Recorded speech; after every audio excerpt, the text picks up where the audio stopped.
Hello and welcome everyone. It's great to have you here with us for our webinar on Reframing Childhood Adversity, promoting Upstream Approaches. My name is Amy Templeman, Director of Within Our Reach at the newly merged Alliance for Strong Families and Communities and Council on Accreditation.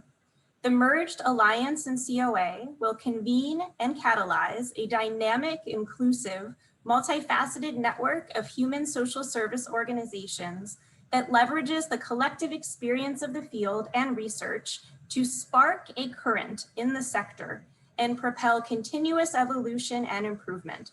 We are also deeply committed to improving broader systems so people have what they need to thrive. Today's program is co-hosted by 3 organizations, the Alliance COA, Prevent Child Abuse America, and the Frameworks Institute.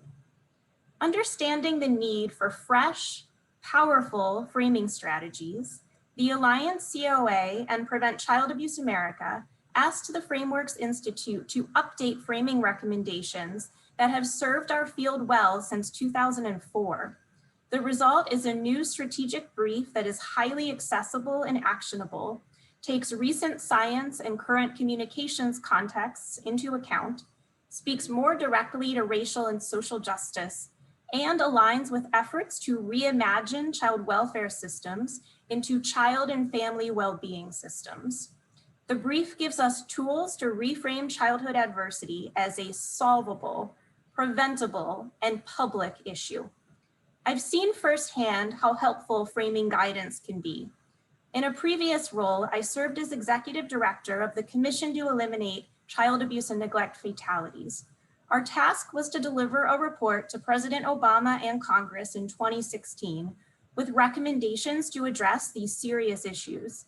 As I'm sure you all know very well, it can be challenging to engage people in a conversation about the urgency of preventing child adversity without also turning them away out of sadness, fear, or discouragement. This may be the same reaction that some of you experience when telling people about the work you do with children and families. The common response I hear when I talk about our work is, "Oh, that must be hard," which can be true sometimes, but this work also gives us tremendous reason for hope.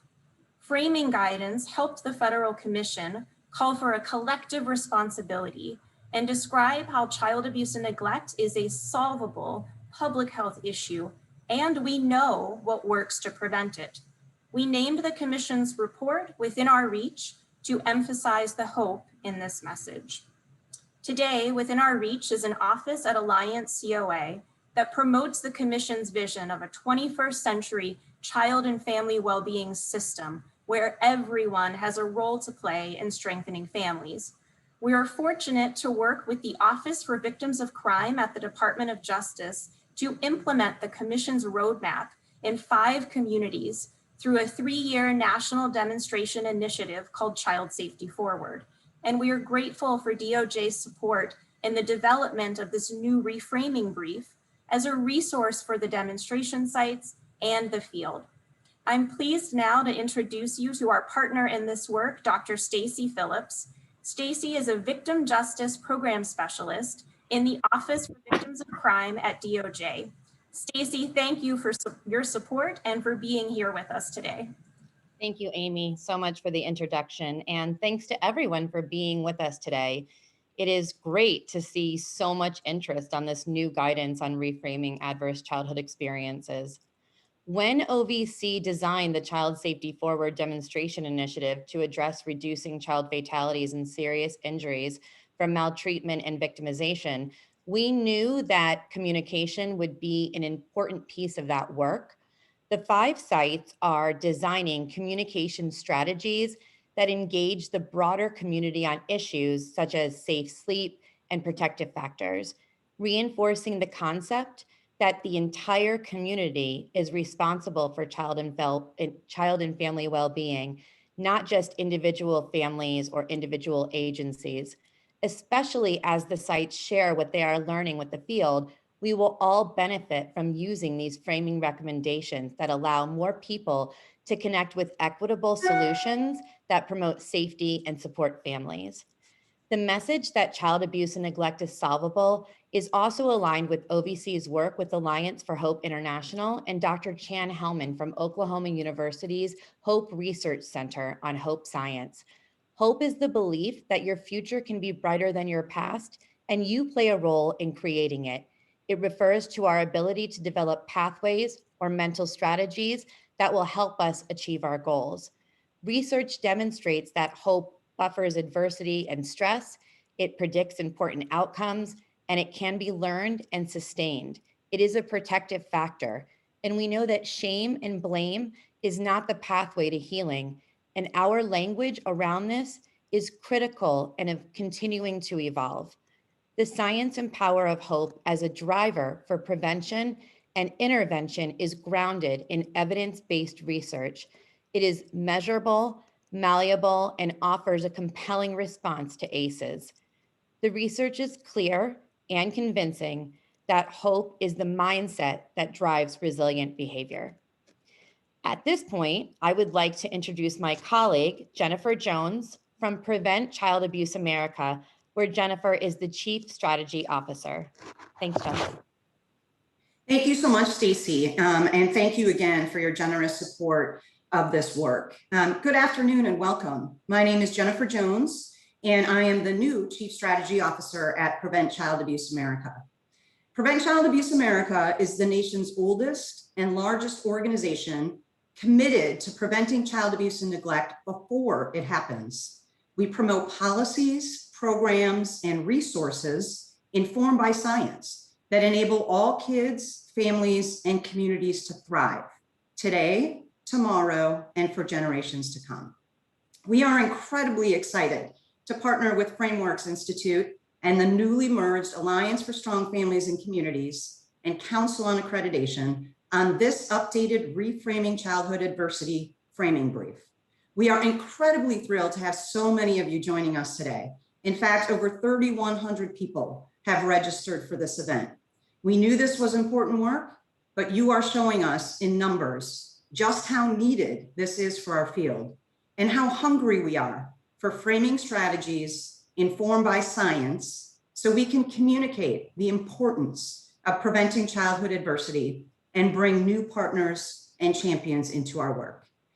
In 2004, with funding from Doris Duke Foundation, Prevent Child Abuse America commissioned Frameworks Institute to compile a report titled Making the Case for Child Abuse and Neglect Prevention. That report helped shift the field from talking about vulnerable children to a brain development frame and has been used widely and broadly over the years. It has moved the field in tremendous ways, including in policy wins, shifting political will, and improving child outcomes. A lot has happened since then, and a lot has changed in the science and the prevention field, including how we talk about child development, adversity, and well-being. So PCA America joined forces with the Alliance to update the 2004 Prevention Framing Brief so that all of you and other child welfare and prevention advocates are equipped with the communication strategies you need to effectively advocate for your programs and policy changes at the state and local levels. Our vision is that this takes hold in the field and all of you join millions of others in continuing to shift how we talk about child development, childhood adversity, positive childhood experiences, and hope. We would like to challenge all of you as you listen to Dr. Sweetland to think about how we do things differently and how we engage others, expand our partnerships, and ensure these recommendations are brought to life in all of our work. So our messages from California to Montana to Vermont to Alabama are common, strong, and unified. It is my great pleasure and privilege to introduce Dr. Julie Sweetland. Dr. Sweetland is a sociolinguist and serves as a senior advisor at the Frameworks Institute, where she leads efforts to diffuse the organization's cutting-edge, evidence-based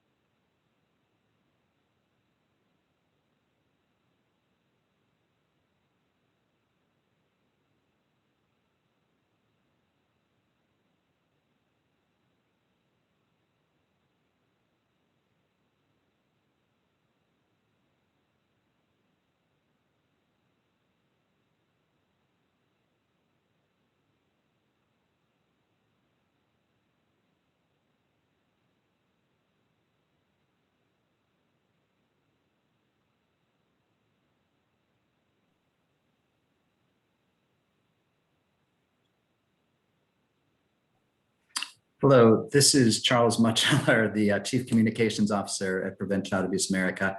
We are obviously having some internet issues, or Jen is. So without further ado, I'm going to introduce Dr. Julie Sweetland of the Frameworks Institute. Julie, welcome, and looking forward to this presentation. Great, wonderful. Thank you, Charles. Thanks, Jennifer, when you come back, and Amy and Stacy, and thanks to everyone who made the time out of all the responsibilities you have to take some time to think about how we frame this very important set of issues. I'm representing the Frameworks Institute today. We are a group of social scientists who convene to figure out the communications challenges of important scientific and social issues. And we've been working in the early childhood space since we began in 1999, and I'm delighted to have the chance to speak on behalf of the colleagues and the team here that did this work today.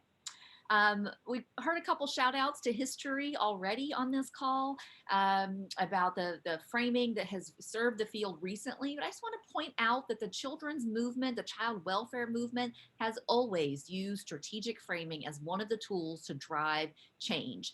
In the 1860s, as the very first child protection services were being imagined, those women leaders framed this issue, framed child abuse as a moral issue, which was part of really unseating the social norms of how children were treated at that time.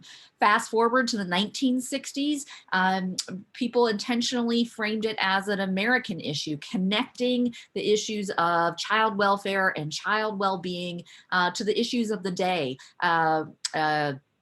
The future of the nation and American strength, connecting that to childhood experiences. And in order to move it into a policy space, that framing intentionally led the changes to Social Security that for the first time had funding designed to address child poverty and establish child protection services in every state.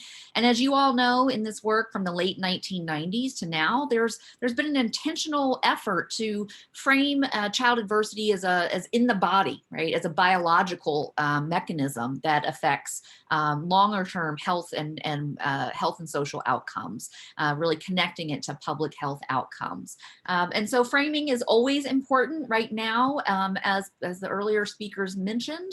It seems like we're in a moment to reposition childhood adversity again. We have reached a point where people understand that abuse and neglect are unacceptable and that there are other forms of adversity. That's seen as important, even a bipartisan issue, but the solutions seem not within our reach, but always over the horizon. It's seen as intractable. There's a real demand right now to rethink the way we do things because of that, and to look to strength-based and more justice-oriented approach to how we support children and families in adverse situations. And there has been such an explosion of research that has added a lot of lenses, a lot of on the work, from trauma to adversity to ACEs to structural racism, all of these different ways of looking at it. And that has strengthened our case, strengthened our research base, but it has also fractured and fragmented our framing to some extent. So what we hope to accomplish through this is to really ensure that we are setting up the solutions as prevention, and have effective ways to make the case for bold change, and to coordinate our language at some level. If we don't share a frame, we are splintering or diluting our effect, and ultimately undermining each other and ourselves and the cause.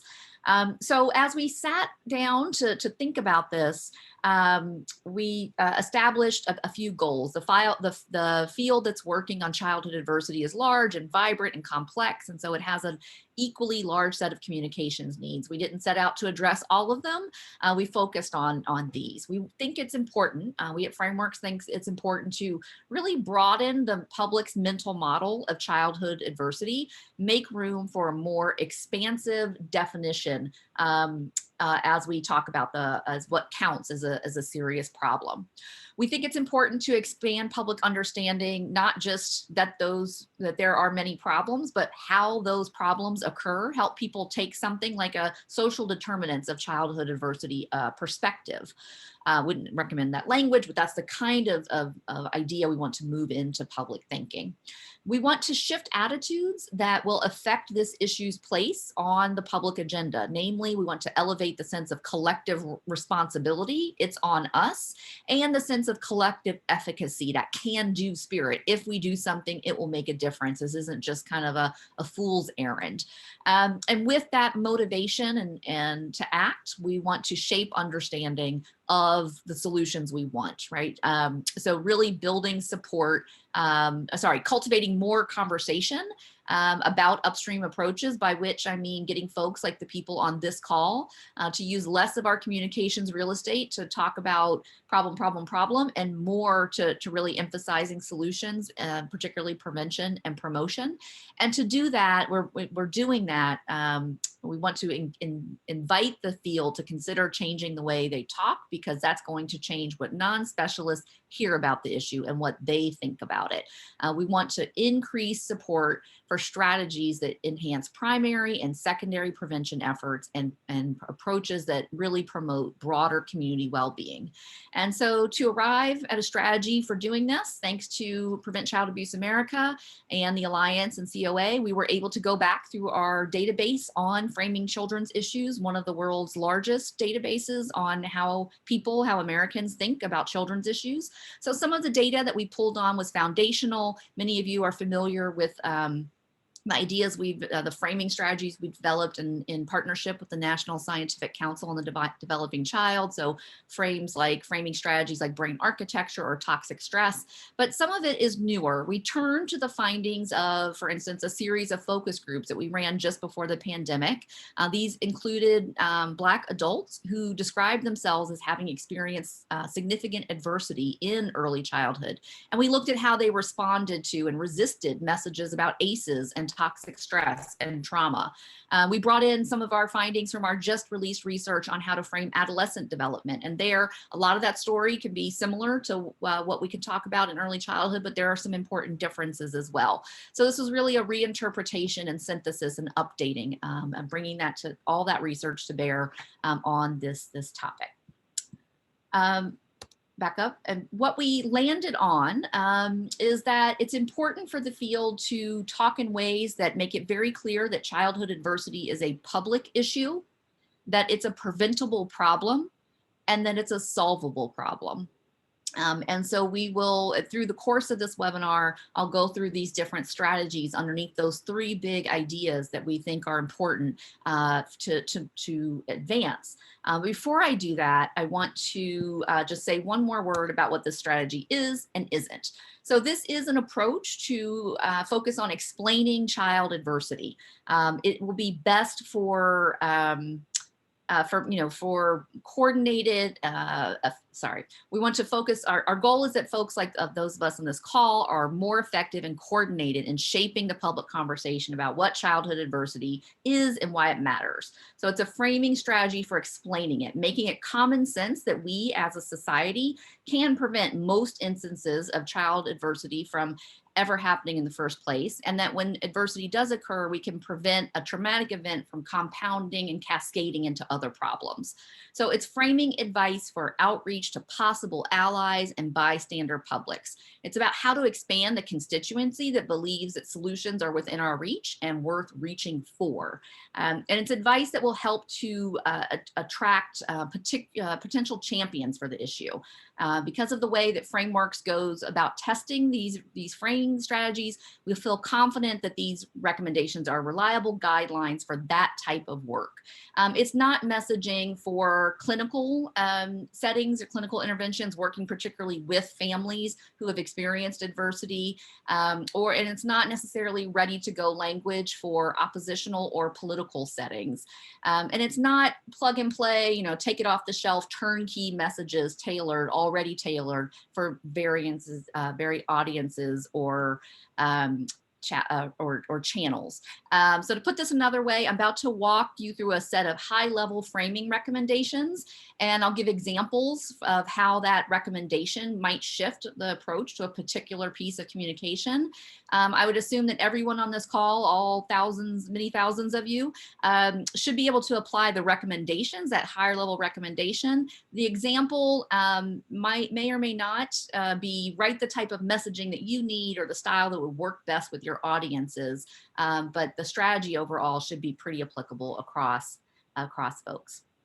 So without further ado, how is it that we could start to talk about child adversity as a public issue, as something that doesn't affect only the people directly involved in the incident, but it has a broader sense of a broader sense that it's something that we all have a stake in, all have a responsibility to work on.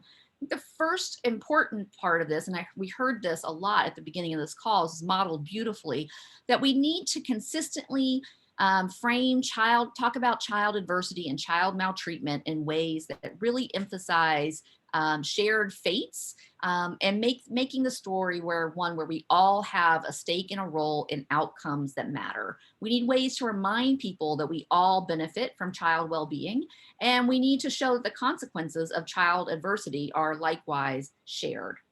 So to do that, it means that we need to change, I think, some of the ways we are accustomed to talking about these issues. So too often our stories, with the very best of intentions, are about children's fates, as if they are disconnected from society as a whole.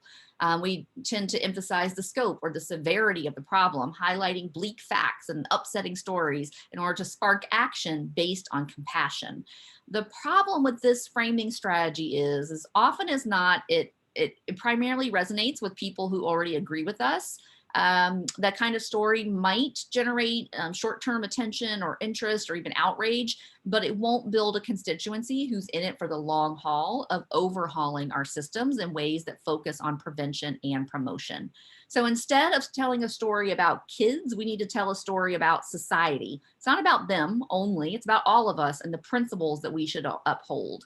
Our sense of right and wrong are really powerful motivators. And when we tap into that sense of right and wrong, but connect it to a broader goal or a longer term aspiration, we give ourselves room for bigger, bolder changes. So we all have a stake in ensuring that children reach their full potential, that their talents and skills are available to our communities. We have a collective responsibility.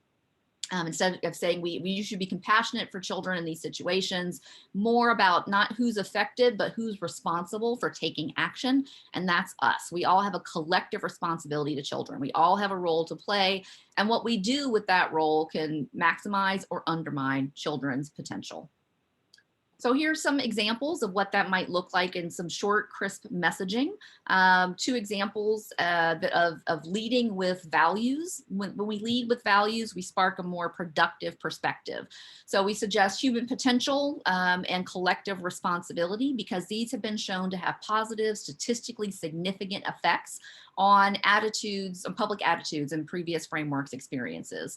So human potential in particular really boosts support for social services and family supports, and collective responsibility is particularly good at increasing people's sense that child welfare is important and that action is necessary.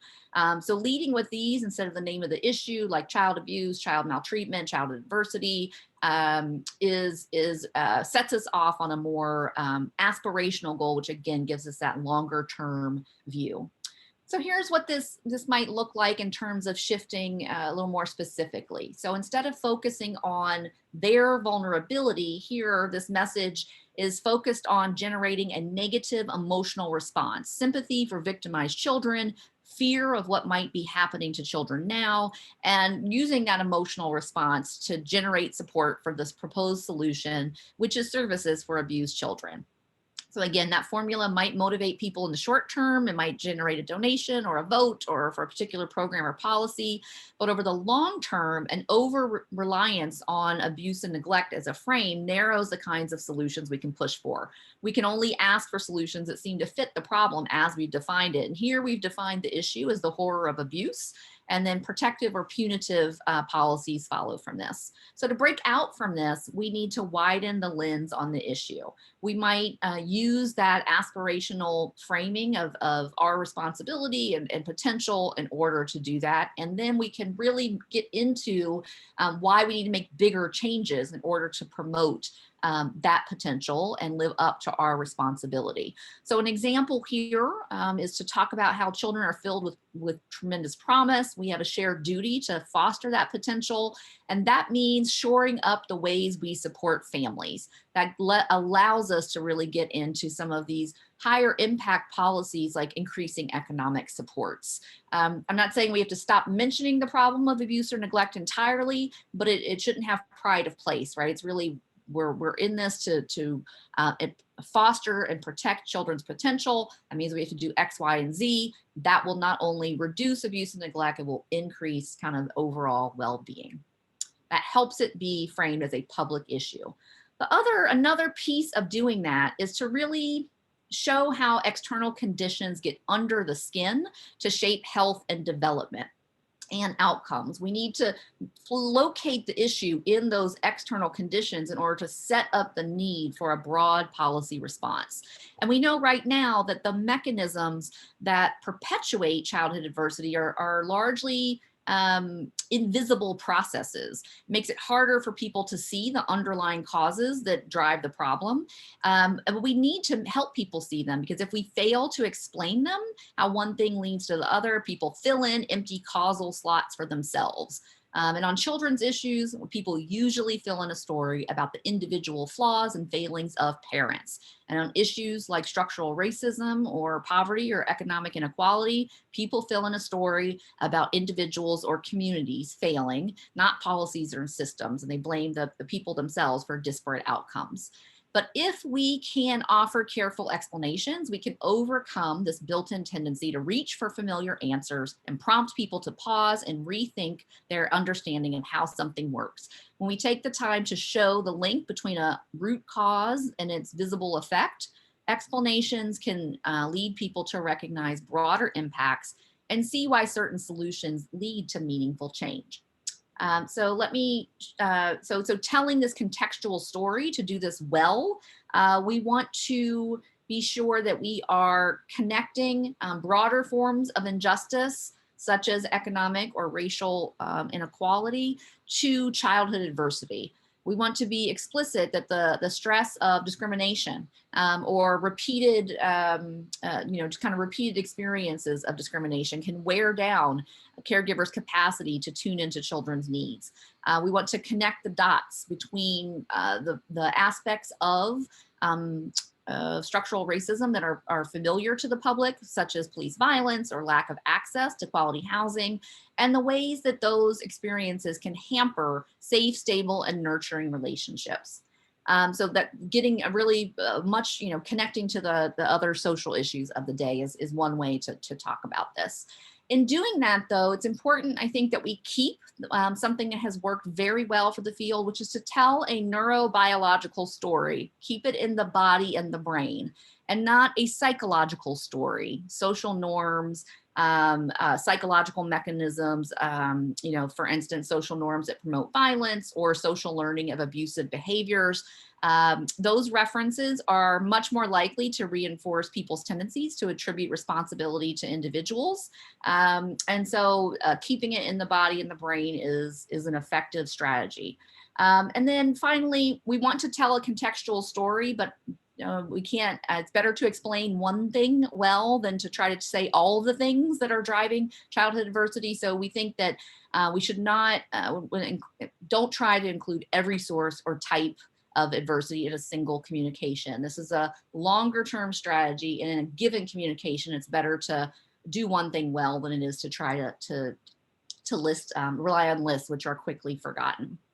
So here's another way to look at this. I've got here two versions of infographics, and I'm sure many of you are familiar with from our wonderful colleagues at the CDC. Many of you know these as the ACE pyramid. Both of these, the title is The Mechanism by Which adverse childhood experiences influence health and well-being across the lifespan. So these are about a mechanism, and both of these are, of course, coming from the CDC, valid and sound from a scientific perspective, and they do a wonderful job of helping us understand what affects what. It's really important to include mechanisms. But from a framing point of view, if we think about these layers as the links in an explanatory chain, and that each link is going to shape the way people think about this issue, we might make some different choices. So starting the story, starting the chain, just with adverse childhood experiences really locates the problem in the home, you know, and that awful phrase and the unfortunate phrase of family dysfunction that really brings in that story of it's a problem with the people, right? Not a problem with the conditions. So that issue is recognized, and I think that's the genesis of the pyramid on the right, which has the longer term, deeper, you know, the roots of it in how historical trauma it gets and other forms of oppression get built into our bodies that can shape social conditions and local contexts, which can foster adverse childhood experiences. So it really goes deeper. But here I'd worry about some of the frame effects of the tip of the pyramid. If we're focusing on on death as the thing we're trying to prevent, that is depressing or seen as you know, not really going to eventually be successful. It's framing the problem as very big and serious and weighty in a way that might cause people to turn away, and really looking in at the adoption of health risk behaviors. Again, that might be a good strategy to pursue in your work, but from a communications point of view, it really, again, it reinforces a tendency to blame and stigmatize. So if we were to offer some framing pyramids to really, again, get external out, connecting external conditions and how they get under the skin. We can think of a negative one, a loss frame that focuses on negative impacts, and a gain frame that focuses on kind of the positive impacts of doing, you know, getting things right. So really starting and locating your story in unjust or unfair practices and policies, past and present, showing how those shape stressful and harmful conditions, which can spark child and family adversity, which can disrupt brain development, lead to social and academic challenges, and the ultimate loss there is lost potential, right? So this is a frame, a way to tell that story. On the positive side, if we can talk about the positive policies that we want to put in place that are more fair, more just, more supportive, that's going to create shared well-being. What does that mean? Well, now we have children who are growing up in responsive and stimulating and supportive environments. That will lead to sturdy brain architecture and strong skills at the early age. It's important to shift to thinking about healthy identity and readiness for adulthood for older children. What do we get from that? We get you know, greater social vibrancy, emotional skills that are great for work and life, and academic potential fulfilled. That leads to broader well-being. So that's the kind of translating the science into ways that make it a public issue. We have located the root cause in our public policies. That helps to make it a public issue, but it still stays with the neurobiology so that we are not, we are at less risk of talking about issues in ways that spark stigma and blame. All right, so an example of what that pyramid might look in messaging. On the left here, we have a pretty typical piece of advocacy communication that focuses on the disparities that we see in child abuse and neglect fatalities. Kind of lists the predictors, right? The kind of associated characteristics. Social isolation, young or single parents, parents who struggle with mental health issues or substance abuse or domestic violence, and lack of parenting skills. So those are all of our associated factors. Many of those you can see are more psychological in nature, lack of parenting skills, and all are mentioned in ways that don't really tell us how those things happen, what's causing those things. And so it's easy for the public to take away This is a lot of, kind of broken people. And then there's the statistic that African-American children are 2.5 times more likely to, or the 2.5 more times more likely to die from abuse than children from other ethnic backgrounds. So I would just be concerned that people would walk away with the idea that that the problem is about bad people or broken people. But if we tell a story, again, that connects the social causes to social conditions, to the biology, then we have a place where people can see where we would intervene, and that it's not about fixing the people, it's about fixing the conditions. So here's an example of that. Starting right off with, our policies can help to create the safe, stable environments that children need to thrive, but instead they're often channeling serious stress into certain communities, which undermines child well-being. For example, and then we connect housing policy to current where folks are likely to live now. Black families are less likely to live near good jobs, more likely to experience pressure from either low wages or long commutes. This can get built into the body. Chronic stress can spark a toxic stress response, which increases depression and anxiety or other causes of child neglect. And it's this cascade of consequences from policy to parenting. And that means that when we work on racial equity, we also create communities that are stronger and are less likely to experience abuse and neglect. So shifting away from the stark statistic and the list of predictors to, again, that pyramid or that cascading set of consequences that starts in our policy context and ends with a loss of potential for the community. All right, so that's making it public. It affects us all, and it starts with policies.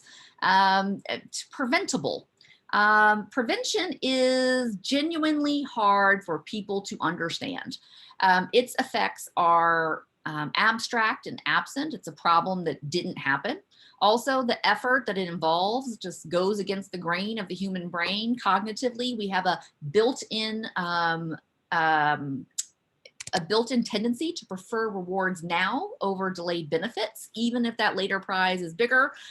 We default to focusing on the here and now, even though we all have a desire to leave a positive legacy for the future. So just our brains are built in ways that make prevention hard to take action together before it's too late.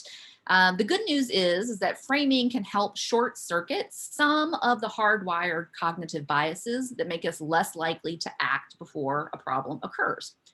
So every social movement needs a good sociolinguist, as my grandma and your grandma always used to say. So here, some of the things we can do are surface level changes, linguistic changes that can make a good amount of difference in helping the concept of prevention come alive. So if we can use language that really gives the sense that prevention is real and happening now, to borrow a phrase from our friends in the climate action movement. So here, none of these are major framing shifts, but every little linguistic bit helps when it comes to getting people to focus on the connections between now and later, which is what you need to do to mobilize and motivate preventative action. So we can use explanatory examples, really offer concrete examples of what prevention looks like in action, memorable, relatable stories that show a prevention effort at work, and explicitly explain the active ingredient or the mechanism that makes it work. We can replace bland process verbs with punchier, more vivid action verbs. So we often, when we're describing how prevention works, we often use verbs that signal kind of a slow, gentle, or indirect process. So we're ensuring, we're encouraging, we're educating. But I think we could lean toward more vivid action verbs that signal the action, help people see that the action you're proposing is time bound, it's lively, and it's direct. So we can tackle things, we can launch, we can equip. So just more vivid action verbs. And we can use when words to help focus attention on the present. Signal that prevention is in progress by using adverbs and adverbial phrases like now, right now, currently, today, which is much easier if you are telling stories of prevention that's happening right now.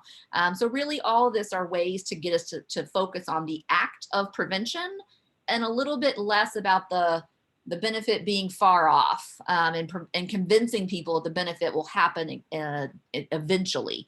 Rather, what's happening right now? What are we doing? Tell me how it works. What's the process that makes it work? How does it work? Not convince people that it works, if that makes sense. And then another thing that can help is just varying our vocabulary. Prevention is people don't understand it. And so they get the concept, they know the vocabulary word, but they don't always see exactly what that would look like. And so if we can swap in synonyms and sayings for the standalone term prevention so that we're not overusing it, that can, again, do a little bit to help. So we can talk about getting ahead of issues or steering clear of problems, or setting ourselves up for success, those kinds of aphorisms or phrases. In terms of more major framing strategies, I think it's really important to, if we're going to talk about this, the effects, if we're going to talk about childhood adversity as preventable, but also that the effects of adversity, if it occurs, can be changed. It's really important that we emphasize the dynamism, the changeability, the mutability of development. So a great thing about talking about child development is that it helps to create a sense of urgency. It emphasizes, right, the time-sensitive nature of our work. When we point out that children and youth are developing rapidly, and we explain how the experiences at each stage have an effect on what happens next, really, as I think you've all experienced, really can get people to say, okay, we need to act, and we need to act now. But there are some ways in which we talk about development in ways that don't keep it dynamic, that don't keep open the possibility of change. Sometimes we leave the impression that the past is set in stone. And I think that some of the excellent and amazing science and graphs on the dose response relationship of ACEs, right? The more ACEs you've experienced, a person has experienced, the more likely they are to have these outcomes.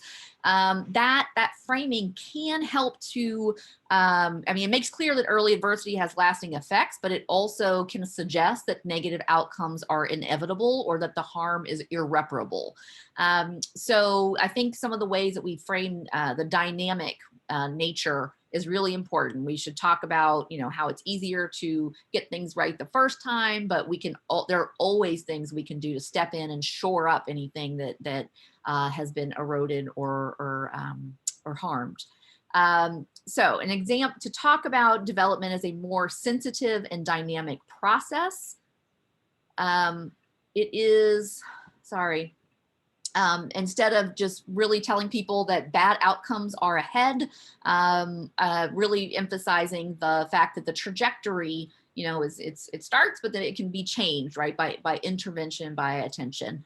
Instead of our field always and only talking about early, it's really, I think the science is clear now that we have multiple moments of possibility for change. So yes, early matters, but there's a sensitive period in adolescence when the brain is being actively rewired.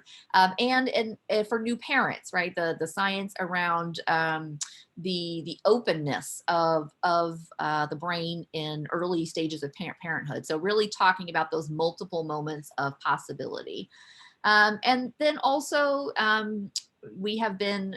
frameworks have been quite consistent and adamant, I think, in really focusing on the brain. We want to update and extend that advice that if we're talking about early childhood, yes, the brain and keeping it in the brain and talking about how it's built from early experiences is absolutely your best frame forward. When it comes to adolescence, we have found in our recent research that talking about the brain too much gets people to focus really narrowly on things like, are they going to be good at the SATs, and are they going to get into college? So really cognitive academic outcomes.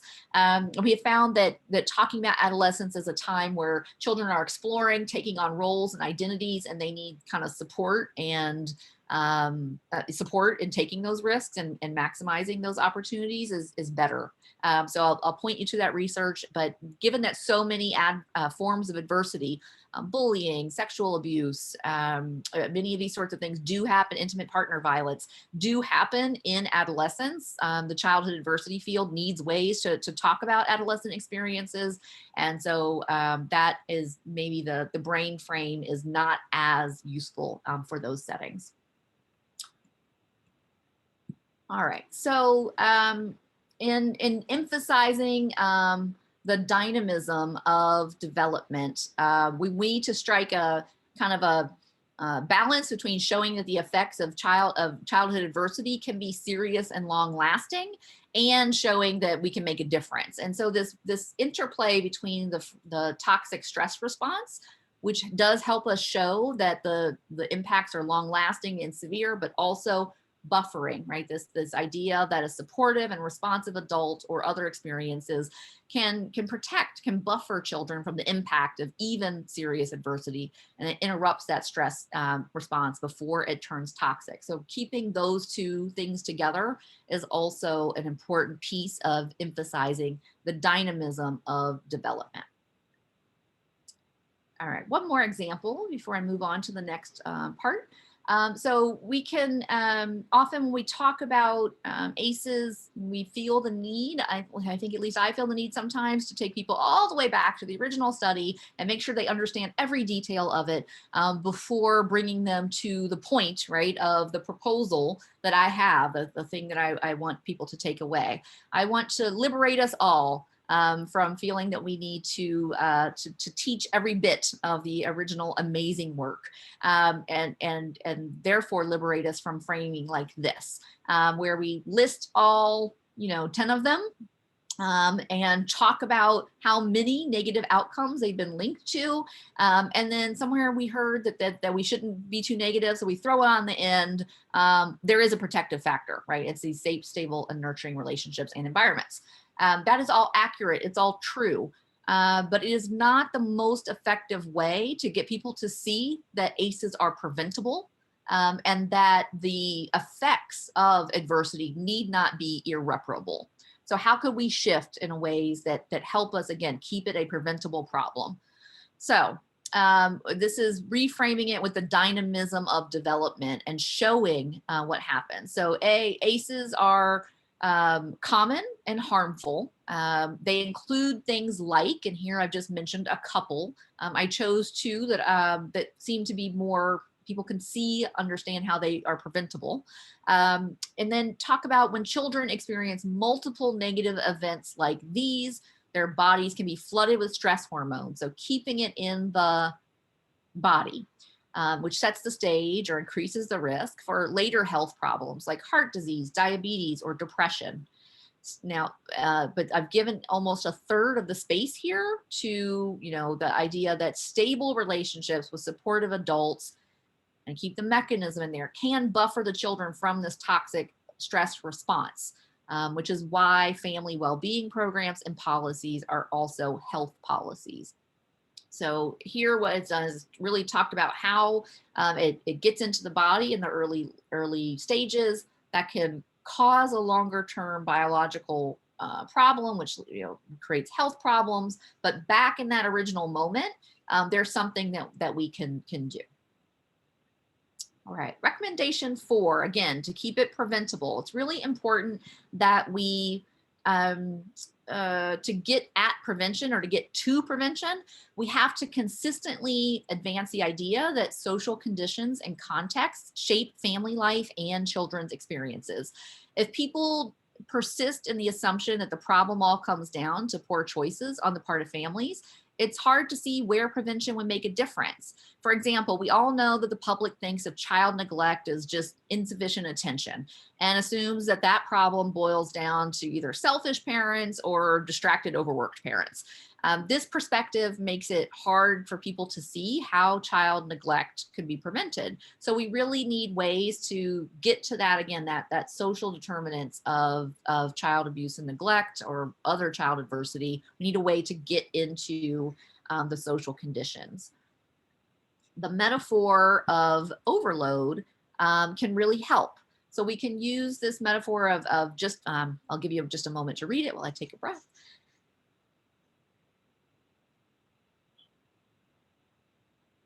So we can use this metaphor of being overloaded to describe families experiencing significant stressors like financial insecurity, housing instability, or hunger. And you can talk about the solutions you're proposing as ways to lessen the load or manage the weight.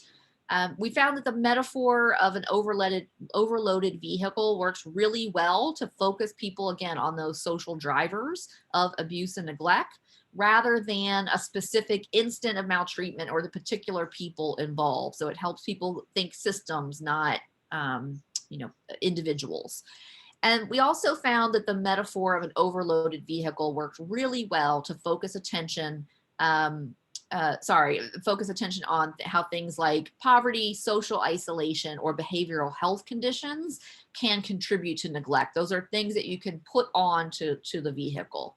So when we tested these, this metaphor really gave people a way to think and talk about the connections between social conditions and childhood adversity, not in a way that made it automatic. If poverty, then abuse, but as one factor that can contribute and a way and something that we could do. It gave people to think about way more factors than they might mention otherwise. So employment, transportation, healthcare, right? It had a sense of how all these things shape children's environments. And it really boosted people's sense that the problems could be prevented. There was something about the discrete nature of putting things on and off that helped people believe that prevention was possible. It's not solve poverty, it's take this weight off of families. So it was particularly effective with parents who had experienced child adversity themselves, because it gave them a way to think about the causes of their parenting styles without shame, guilt, or stigma. So I really want to recommend this to you all as a shared metaphor that has a lot of flexibility to it, and I think can be applied to many different issues. Here's an example of how it might look. Give you a moment to read the blue side.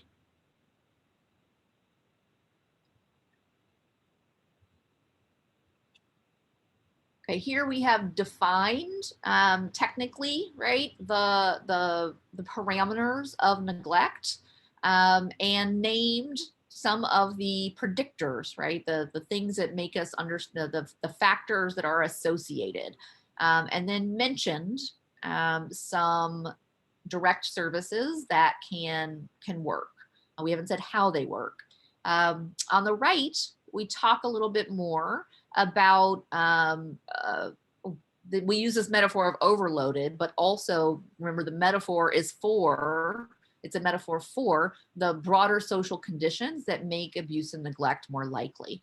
So we start with children can only thrive if they have regular interactions with responsive, caring adults. So placing it again in that interplay, what is driving development. And that's why it matters that neglect is the most commonly reported form of child maltreatment.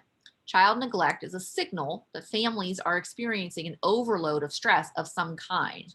Now here you could put in, if you you could talk about many different types of stress. You could talk about behavioral health conditions. You could talk about social isolation. You could talk about discrimination that attends to LGBT families or other groups. Here I chose to talk about the weight of poverty or depression, especially can overload parents' abilities to provide the supportive relationships children need. Our responsibility to children includes a responsibility for fair wages, access to healthcare, and other essential building blocks of well-being. So I framed the issue, the drivers, like the things that contribute to it, as poverty and depression. And then the things I want to take, the way we're going to take that off is fair wages and access to healthcare. So thinking about, again, those factors that are stacking on and weighing them down and how we can remove those sources of stress.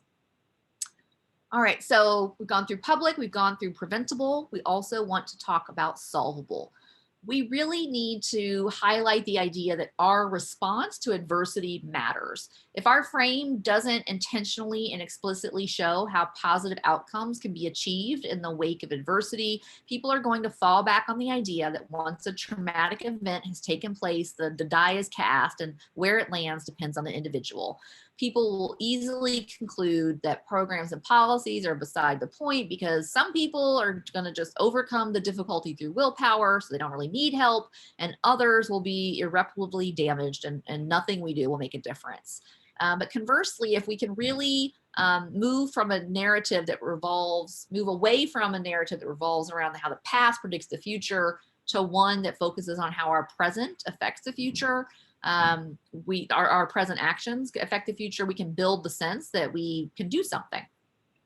So one thing to do that, one way to talk about this is a solvable issue, is to lift up the capacity for resilience. We should not talk about the impact of adversity without also explaining people's capacity for resilience. We have to avoid giving the impression that adverse experiences early in life automatically translate into negative outcomes. I mentioned that before, but here I want to talk about really keeping the focus on how to counterbalance the weight of adversity by explaining the concept of resilience as, positive outcomes despite negative experiences, and help people see how resources and experiences really shape and promote resilience. So we want to show what interventions at the individual, family, and community levels look like, or lift up community strengths and assets as important resources for building resilience. But the idea is to just keep this sense that counterbalancing the weight of adversity means we can tip the scale towards positive outcomes. So let's take an example. Let's look at an example of what this might look like. On the blue side, this really does use this kind of formula that if we've got kids plus adversity, we're going to have negative outcomes. So if they're exposed to adversity, they often develop these challenges. They can be irritable, depressed, or have difficulty sleeping or concentrating, which is more in that psychological realm, and may struggle with school or act out. And then if nothing breaks the cycle, these patterns may continue on to adulthood and even be passed on to their children. But don't worry, there's something vague and jargony we can do. On the right, this is really talking about how we have a responsibility to respond. If we take that responsibility, we offer an effective response, the outcome is resilience. So this first sentence works to position resilience as a possibility that society needs to support, not a responsibility that communities themselves need to shoulder. So when children and youth experience serious adversity, like witnessing violence, we have a shared responsibility to buffer the impact. One innovative approach involves having pediatricians have a conversation with families about things their children have experienced. So this is the idea of ACEs screening, but in plain language, non-scary language. If there's a need that they have, doctors can connect them to resources like family counseling. The idea is to add positive supports that counterbalance the weight of negative experiences. So I hope that this, you can see I'm signposting here, right, how it works. What's the process? What would we do? Well, we'd change the way doctors run their visits, and we would make sure they can connect people to the right resources. That's what makes that protective factor of assessment and intervention work. And it helps people really visualize what that approach would look like in practice. And I hope that this avoids language that suggests or allows audiences to assume that the onus of resilience lies with people who have experienced significant adversity. Instead, I tried here to be clear that resilience is the result of positive supports and protective factors, which happen in the context of some kind of policy or investment in communities. Again, this is just one example. The broader idea is to really talk about resilience and how to promote it. All right, my final recommendation is to always include a promising or proven solution, policy level solution, something that we can do to improve the situation. When it comes to childhood adversity, especially abuse and neglect, the communications challenge isn't so much to convince people that a problem exists, it's to convince them that we can do something about it.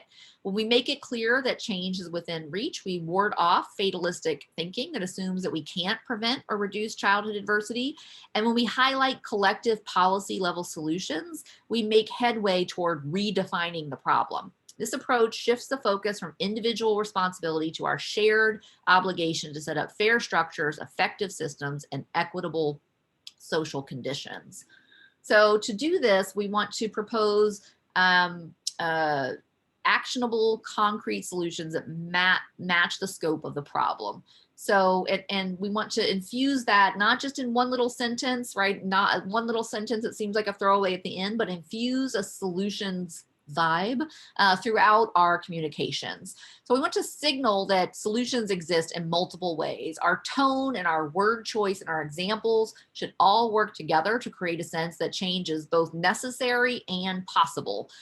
So we, no more starting off our stories with it was a dark and stormy night or da da da da da da. But the good news is, right? It's a kind of a sense of we have a serious problem. We also have some serious solutions within our reach. It's important that we calibrate the solution to the problem we've defined. So I pointed out earlier how if I located the problem as depression and, problem, depression, solution, healthcare, right? That you want to kind of have a tight logical flow. And also that the sense of solution, the level of solution matches the kind of level or scale of problem as you've defined it. To do that often, it's also important to not just list several solutions, assessment, intervention, treatment, but showing how solution was, telling solution stories a little bit so that people can grasp how they would make a difference. Here's an example. On the left, we have here a lot of energy going toward getting the audience to acknowledge the awesome enormity of the task. To ward off the worst, we have to ward off the lifelong toll. We have to dismantle everything, the norms and environments that devalue children, perpetuate violence, and we have to tackle poverty. And we can do that if only we fix politics. Good luck with that. I will be off onto another social movement that has a prayer. But on the right, that framing gives us a sense this is too much. It's just too much to take on. On the right, there's more of a balance between problem and solution. Policies that strengthen family financial security can go a long way toward reducing childhood adversity and enhancing the relationships that help children thrive. So I'm not promising the sky. I'm saying we can go a long way toward this goal if we take on this one discrete policy area. And then I give a how it works. When families face financial hardship, it sets the stage for more stress, less tuned in interaction. Well, if we can boost family incomes, we can relieve the pressure, helping to head off childhood adversity before it happens. So here I explained how it works, which boosts the belief that it can work. And not just a list of all the solutions we could have, but again, one explanation of what it looks like. All right, that is the end of the recommendations that we have outlined. I think I'm going to stop sharing my screen. Charles, have I stopped sharing my screen? And now, and turn it over to Jennifer, who will lead us into the best part, which is the question and answer session. Awesome. Thank you again, Julie, for all of your amazing work in providing us with the framing science that's so needed and so important, so that we can continue to advance our cause by talking about it in the right frame. I've actually had the honor of working with Julie over the past 6 years. I'm a huge fan of her work and certainly that of frameworks. And I'm sure you all are now too, if you have not been already. I also just want to say thank you for all the great comments and resources that you all are posting in the chat box. We do have some great questions from the question and answer box. If you have any questions, please post those in the Q&A box. It's kind of hard to keep track of all the comments coming in the chat box. So Julie, I am going to go to some of the questions that have come in. And the first one is, I was struck by your comment that having a new infant at home is also a sensitive phase for brain development. Can you comment a little bit more on that and the implications that this might have for home visiting? So I am a framing expert, not a home visiting expert, but that I became aware of that research through our friends at Ascend at the Aspen Institute. I know they have at least one wonderful resource on that. I think it's called 2 Windows of Opportunity or a second window, something along those lines. I will look it up and be able to share that, but that is some of the emerging research, and it does have, I think, great implications for really thinking about the role of young adults and thinking about why it, so if the brain is open again at that point, it is open for that can be rewired in very helpful ways. So greater executive function and those sorts of things, or it can be overloaded with stress, right? And all the things that we know that comes from that. So it really does make the case for greater attention to parents in the earliest phases of parenthood. Yeah, thanks, Julie. And I would just point out that's Dr. Sarah Watamura's work. She's been doing a lot of work with the Aspen Institute as well, and showing that the brains of parents, not just the mother, but in some cases, the father's brain or other caregivers' brain changes as well. So here's another one that came in, Julie. How do you integrate the racial context of our country, both in the US history and in how child protection and related systems operate?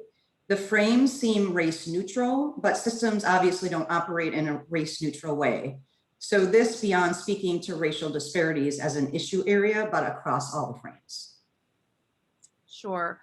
So I don't see these frames as race neutral. I do see them as ways to make the case for a society where the systems work for all of us, and to say that the systems are not working unless they're working for every community. We spoke directly to, in a couple places, I wanted to model ways to really point out how the policies that we have adopted, from housing to employment to education to everything, right? I think I selected housing in particular, but really locating the work in those historical, past and present, unjust and unfair policies and practices, and how that shapes communities, how it channels stress into some communities and keeps it away from others. So for anyone who is working on really taking a racial equity lens to the work of reimagining child welfare systems, I hope that these recommendations offer some ways to have those conversations and to push those conversations forward. One thing we have found in raising the role of history, that is very important, not jumping over history, particularly of things like the history of the child welfare system. But it is also essential to have at least one contemporary policy or practice that shows that legacy is continuing. So just saying, that it's rooted in the past is important, but it's necessary, but not sufficient. We need something that is closer to now for people broadly to see that we need to have a solution that really tackles disparities. So I hope that helps. It's a great question. It's an important question. We could probably have a whole nother brief on framing the intersection of race and childhood adversity. But I wanted to also have a broader lens for this one. Great, thank you so much, Julie. So here we have several more here. So I'm just going to keep reading them. I noticed that you use the term child adversity. Can you share about the shift from child abuse? I think you touched a little bit upon this, but if you want to just add a few more thoughts here. Sure. So I think child adversity or childhood adversity. I don't have a strong feeling about child or childhood, but adversity gives us more room. It is a broader umbrella concept that allows us to build in many different forms of bad stuff that kids face. That is important because to get to the big high level prevention policies, we need to locate it again in those social conditions and structures. And so the umbrella lens, the umbrella frame of adversity lets us talk about a broader range of issues, make the issue bigger.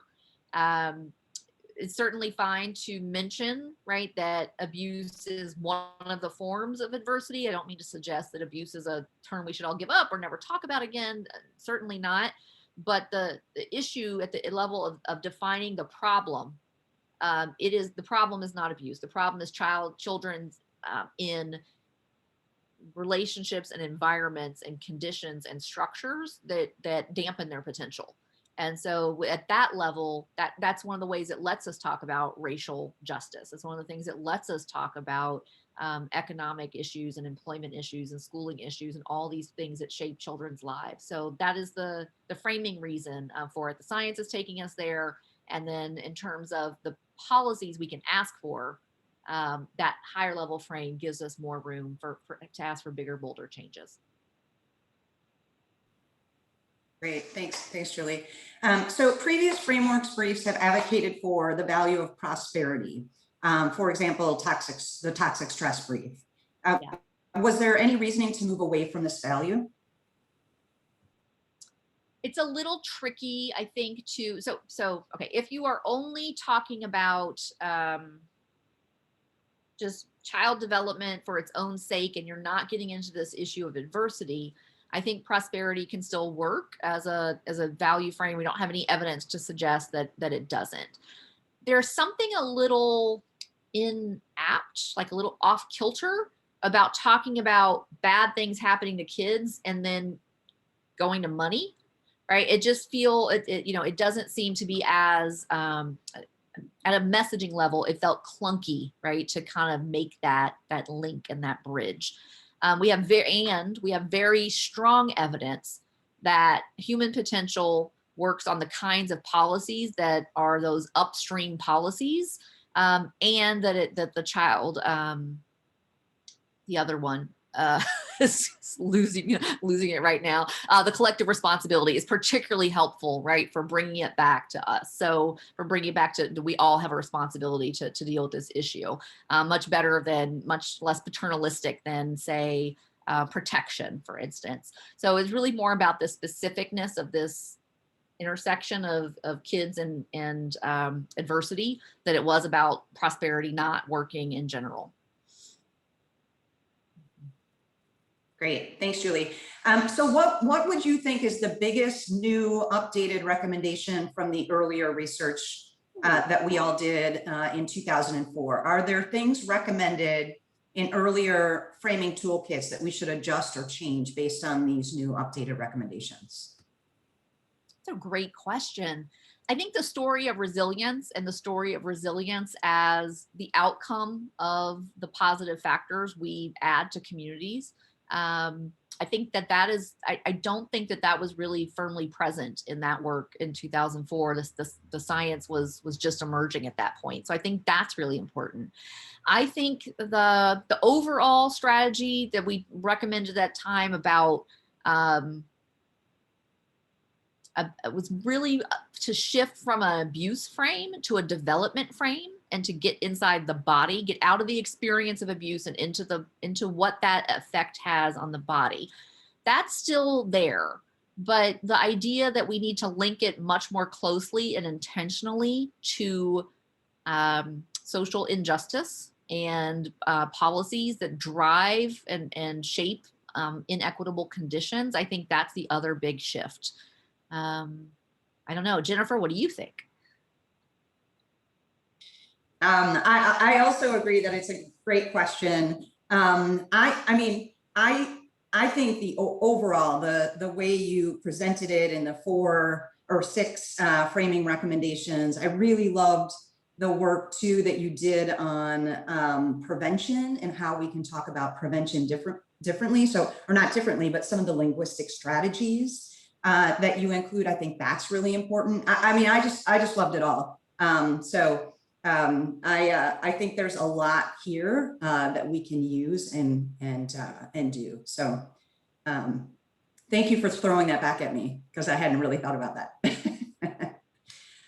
So Julie, here's another one. How are we translating this model to the adults who are living with ACEs, not just early adversity, but addressing trauma across the lifespan? Yeah, it's a really important issue. It's not one that I have a huge evidence base to really speak to.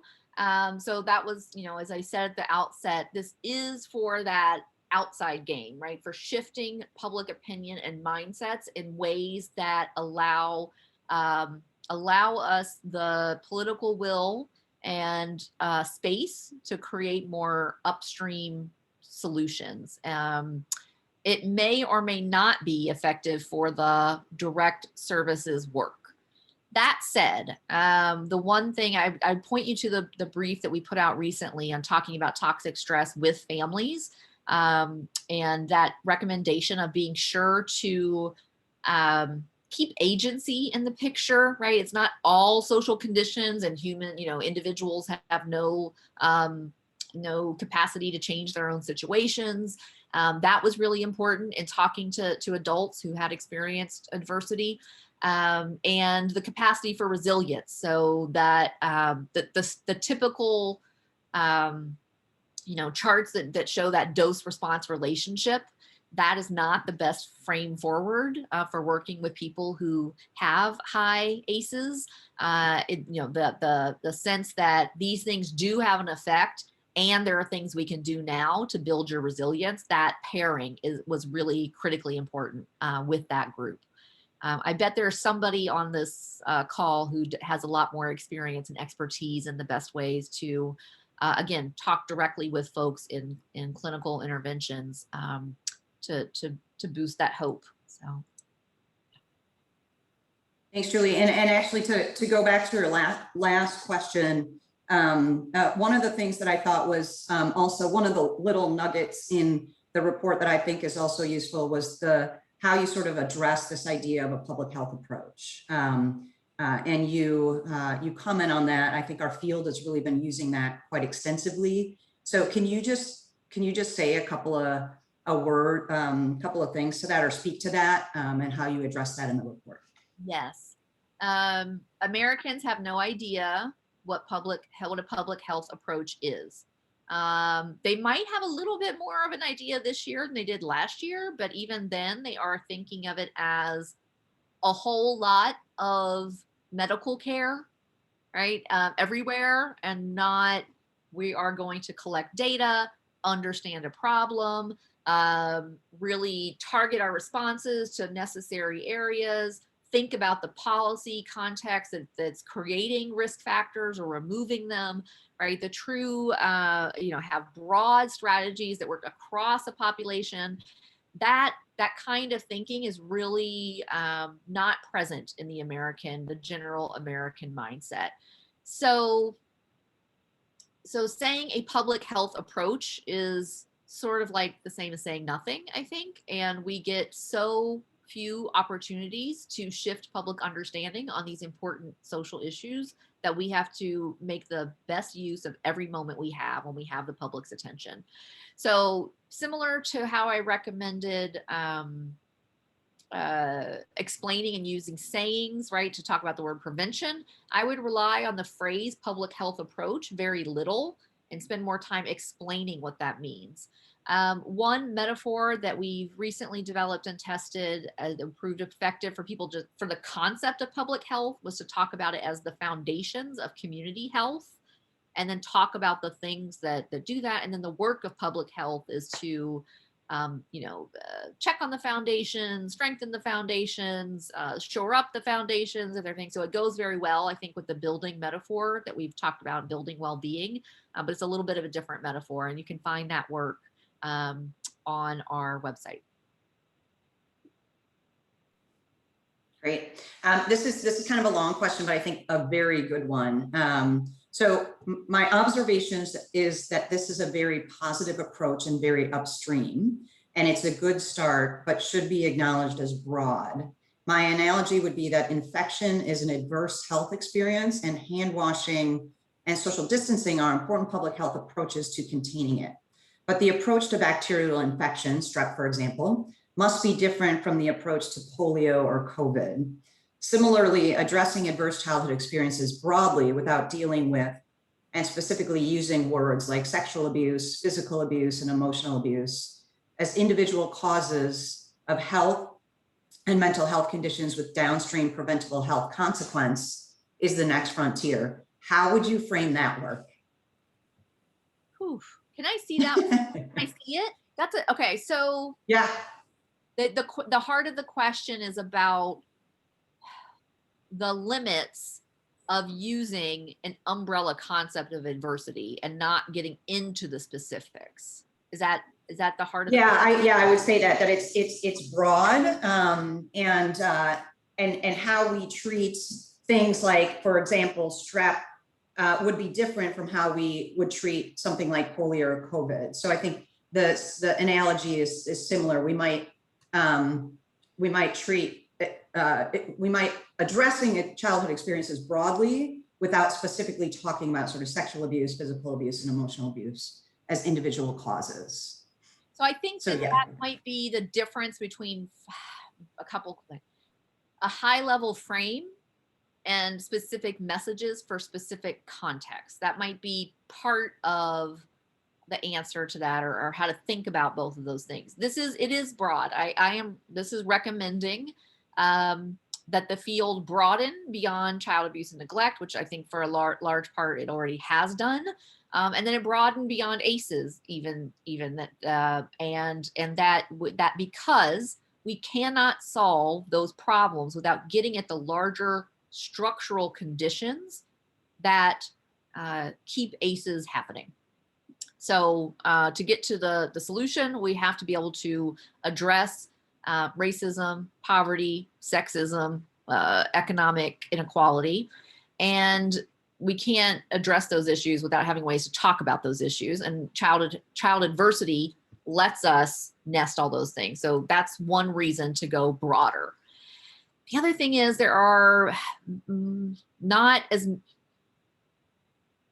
many moments when you, for the public, when it's helpful to get into a very discrete issue. The level of support that we need is higher than, or broader than, I need this particular thing to change the way we're doing reporting around sexual abuse or something. So what do you need from the public, which is a general sense that what kids are up against when kids are facing adversity, that affects us all. That's a public issue. We can prevent it. There's actually something we can do to stop that from happening. It's not inevitable, and it's solvable. Even if it happens, we can do things and address it afterwards. So that's the level of story that I think the public can handle. I'm not saying we shouldn't continue to have discrete, targeted, evidence-based solutions for particular issues within childhood adversity, but I think the bigger story is going to get us bigger results. Awesome. Thank you, Julie. And I think we have time for one more.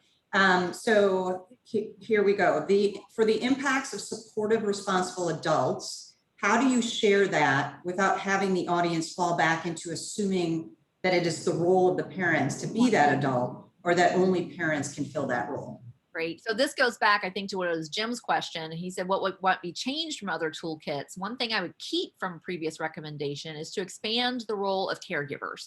So to really be intentional and disciplined, and I see this all over the field, where people say parents, teachers, coaches, early child care providers, aunts, uncles, grandparents. So it doesn't matter really who you put in that list, but you really need to talk about children and the adults in their lives. Name parents, because if you don't name parents, people are like, what about the parents? But always extend that list. And that makes it clear, not just extending the list, but really emphasizing that it's the process, right? It is that back and forth, stable, caring, responsive relationship, not something that just, is